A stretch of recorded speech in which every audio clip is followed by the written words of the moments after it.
अस्सलाम वालेकुम cook and cooking channel में आप सबको खुश आमदीद। दुआ करती हूँ कि अल्लाह ताला सब मुसलमानों पर जहाँ जहाँ जिन पर जुल्म हो रहा है, अल्लाह ताला रहम फरमाए, उन पर अपना फजल फरमाए और अपनी गायबाना मदद फरमाए अल्लाह ताला।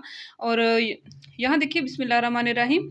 तो आज की जो मैं रेसिपी लेकर आई हूँ माशाल्लाह से सुपर डिलीशियस, बहुत ही मज़ेदार, आपके बच्चों को बहुत पसंद आने वाली, आप सबको बची हुई रोटी की रेसिपी लेकर आई हूँ। जो कि अगर जैसे कि हमारे घर में बची हुई रोटी जो है बच जाती है, तो हम या तो जानवरों को दे देते हैं, वैसे वेस्ट तो नहीं जाती, जानवरों को दे दी जाती है या परिंदों को जो है ना डाली जाती है। तो आज मैं आपको इसकी एक बहुत ही ज़बरदस्त मज़ेदार सी रेसिपी बनाकर दिखाऊँगी, जिससे आप मैकरोनी वगैरह को भूल जाएँगे। तो आपके बच्चे जैसा कि आजकल मैकरोनी को ज़्यादा पसंद करते हैं। यहाँ देखिए बिस्मिल्लाह रहमान रहीम, यहाँ मैं 2 रोटियाँ ले ली हैं मैंने और रात की, और यहाँ देखिए अब इसको ऐसे में इसको बारीक-बारीक जो है ना कट कर लूँगी।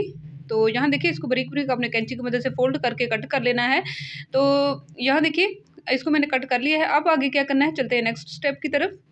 तो यहाँ देखिए मैंने एक कढ़ाई में 1 चम्मच भर के मैंने कुकिंग ऑयल का शामिल कर लिया है, और उसमें मैंने 2 मीडियम साइज़ के प्याज़ जो हैं उनको कट करके ऐड कर लिया है। तो ये आप एक बार बनाएँगे तो आपके बच्चे बार-बार ही फ़रमाइश करेंगे इसकी बनाने की। तो आप सबकी सपोर्ट का बहुत ज़्यादा तहे दिल से शुक्रिया जो मुझे सपोर्ट कर रहे हैं, और प्लीज़ आगे भी इस तरह सपोर्ट करते रहिए, और मेरी वीडियो को फुल वॉच करना है, लाइक ज़रूर करना है। और यहाँ देखिए मेरी फुली सपोर्ट आप सबके साथ होगी इंशाल्लाह।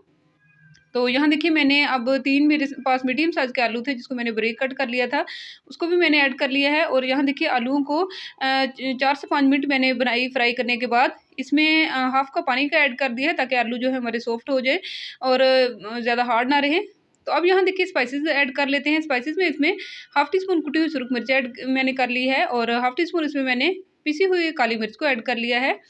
और यहाँ देखिए हाफ़ टी स्पून से कम मैंने इसमें हल्दी पाउडर ऐड कर लिया है, एक अच्छा-सा फ्लेवर देने के लिए। और हेल्दी है, हल्दी वैसे भी हमारे जोड़ों की दर्द के लिए, जिस्म के लिए। और यहाँ देखिए half teaspoon according to taste मैंने नमक ऐड कर लिया है। और अब यहाँ देखिए इसको मैंने दम वाली हीट पर 6 से 7 मिनट रखा है, और आलू हमारे सॉफ्ट हो चुके हैं। और अब इसमें मैंने 2 जो है ना सब्ज़ मिर्चें बारीक कट करके ऐड कर ली हैं। सब्ज़ मिर्चें ज़्यादा तीखी आ रही हैं, इस वज़ह से 2 ही काफ़ी हैं।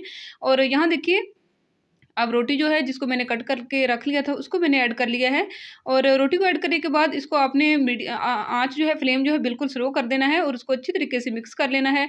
तो यहाँ देखिए रोटी को मैंने अच्छी तरीके से मिक्स कर लिया है। अब इसमें 3 चम्मच जो है खाने वाले मैं इसमें पानी ऐड करूँगी, सिर्फ़ 3 चम्मच, ताकि रोटी हमारी सॉफ्ट हो जाए।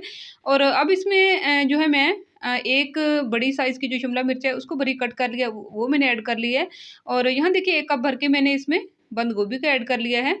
और यहाँ देखिए आप इसके अलावा अगर गाजर भी ऐड करना चाहें तो वो भी ऐड कर सकते हैं, जो भी वेजिटेबल आपको पसंद है, आपके बच्चों को पसंद है। तो यहाँ देखिए वैसे बच्चों को वेजिटेबल कम ही पसंद होती है, लेकिन अगर आप इस तरह करेंगे, देंगे तो खा लेंगे शौक से।